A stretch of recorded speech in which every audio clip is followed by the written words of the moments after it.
बांग्लादेश 1947 में भारत का विभाजन हुआ 1947। तब से पूर्व पाकिस्तान पश्चिम पाकिस्तान थे उस समय। पूर्वी पाकिस्तान जो आज बांग्लादेश बना, भारत और उनके बीच सीमा का विवाद चल रहा था, तनाव का कारण बना हुआ था, आशंकाओं का कारण बना हुआ था। घुसपैठ के लिए एक सुविधाजनक स्थिति बनी हुई थी। आप सबके आशीर्वाद से हिंदुस्तान ने बीड़ा उठाया, सबने मिलकर के बीड़ा उठाया कि समस्या का समाधान करना है, बातचीत से करना है। मैं पिछले सितंबर में बांग्लादेश के राष्ट्रपति शेख हसीना जी से मिला था और मैंने उनको वादा किया था कि मुझ पे भरोसा कीजिए और मुझे थोड़ा समय दीजिए। उन्होंने कहा कि मेरे पास भरोसा रखने के सिवाय है भी क्या। लेकिन आज मैं मेरे प्यारे देशवासियों आपके सामने सर झुका करके कहना चाहता हूं कि आजादी से लटका हुआ ये सवाल 1 अगस्त को समाप्त कर दिया गया। सीमा निर्धारित हो गई। जिनको बांग्लादेश जाना था बांग्लादेश चले गए, जिनको भारत आना था भारत आ गए। हम लोग तो 15 अगस्त 1947 को आजाद हो गए थे। भारत के नागरिक के नाते गौरवगान करने लगे थे। लेकिन ये हमारे भाई बहन अभी 1 अगस्त 2015 को भारत की भूमि पर आजादी का श्वास लेने का उन्हें सौभाग्य मिला। भारत की संसद में सर्वसम्मति से सभी राजनीतिक दलों ने साथ दिया और सर्वसम्मति से फैसला हुआ, बातचीत के माध्यम से फैसला हुआ। ये छोटी मोटी उपलब्धि नहीं है मेरे भाइयों बहनों। और मैं औरों को भी हमेशा कहता हूं,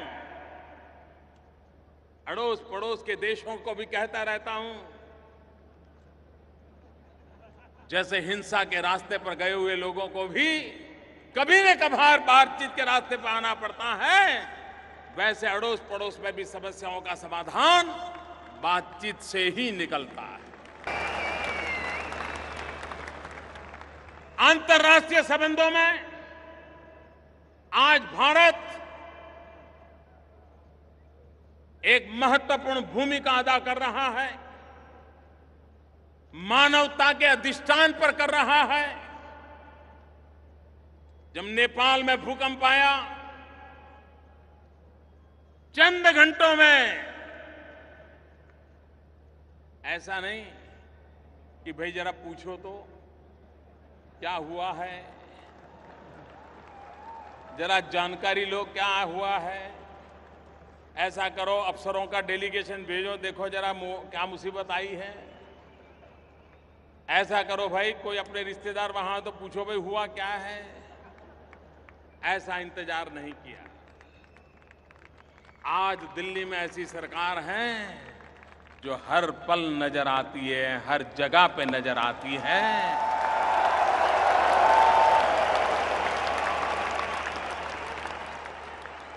और चंद घंटों में भारत से जो भी हो सकता था, ये मानवता का काम था, नेपाल के चरणों में जाकर के हमारे लोग बैठ गए और उनकी सेवा में लग गए और आज भी सेवा चालू है। नेपाल हमारा पड़ोसी है। वो दुखी हो और हम सुखी हो, ये कभी संभव नहीं होता।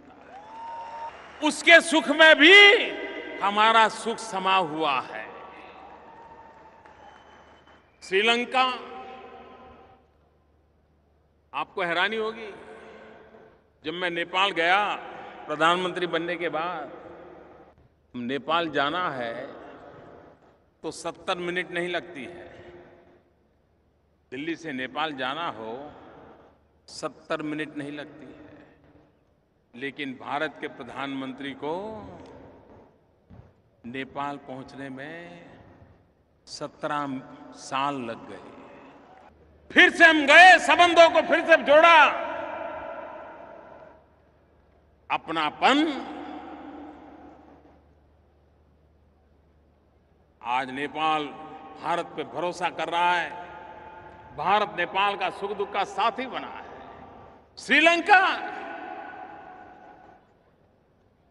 राजीव गांधी जब प्रधानमंत्री थे, उसके बाद कोई प्रधानमंत्री की स्टैंड अलोन विजिट नहीं हुई थी। कितने साल बीते। हमारा पड़ोसी है। आए दिन हमारे तमिलनाडु केरल के मछुआरे और उनके मछुआरे आपस में भिड़ जाते हैं, लेकिन उधर कोई जाता नहीं था। हम गए, इतना ही नहीं, जाफना, जहां 20-20 साल तक बम और बंदूक का ही कारोबार चलता था, उस जाफना में जाकर के उन दुखियारों के आंसू पोंछने का काम करने का सौभाग्य मुझे मिला। भाइयों बहनों, हमारी कोशिश रही है भारत को विकास की नई ऊंचाइयों पर ले जाना, भारत में निरंतर विकास को आगे बढ़ाना और अपने अड़ोस पड़ोस के देशों से दोस्ती बना करके, साथ और सहयोग लेकर के आगे चल पड़ना। सार्क देशों का समूह, उसमें एक नया प्राण पुरने का प्रयास किया है, सफलतापूर्वक प्रयास किया है। वरना पहले सार्क देशों के मंच का उपयोग तू मैं के लिए होता था, कभी भारत को घेरने के लिए होता था। आज सार्क देशों के लोग